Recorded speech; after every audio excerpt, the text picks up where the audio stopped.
Petrol की जो की है, इसको इंशाअल्लाह देख के हम आवाम में निकलेंगे। तो कहा जा रहा था महमूद अचकज़ई को इमरान खान की रिहाई का मैंडेट दिया गया है, तो वो खामोशी उनकी कहा जा रहा है क्योंकि नहीं, वो हमारे साथ मशावरत में उस दिन भी हम गए थे उसके पास, पूरी डिस्कशन की है। एक स्ट्रेटजी बनती है, स्ट्रेटजी लाजिम नहीं है कि वो खुल कर लोगों के सामने हो ना, तो वो हम एक स्ट्रेटजी के ऊपर काम कर रहे हैं। दो राय है तहरीक इंसाफ में, एक एहतजाजी और जलसे जुलूस कहा जा रहा होने चाहिए, दूसरी राय ये है कि मुज़ाकरात के ज़रिए रास्ता निकालना चाहिए। नहीं, हम चाहते हैं कि हम जद्दोजहद करेंगे, हम मुज़ाहमत करेंगे, स्ट्रगल करेंगे पुरअमन तरीके से, और एक जमहूरी जद्दोजहद करेंगे, क्योंकि ये नाजायज़ हुकूमत है, इसके पास कोई मैंडेट नहीं है, ये अवाम के मुंतखब नहीं है।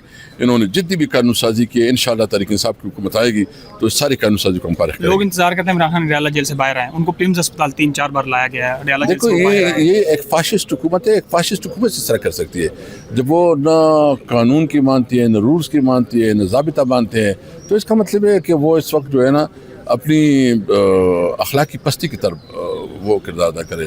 डेफिनेटली हम जो है ना अपने मुनकब से पीछे नहीं हटेंगे और अपनी स्ट्रगल को आगे बढ़ाएंगे। आखिरी बता दें, कहा जा रहा था कि इमरान खान को ऐसा कहा है कि असम्बलियों से इस्तीफे दे दें, क्योंकि पहले भी 2 सूबों से नहीं, उसने तो अभी सलमान सफदर ने वजाहत कर दी है, ऐसे कोई नहीं है। वो कहेगा, जो भी कहेगा हम इंशाअल्लाह इस पर अमल करेंगे।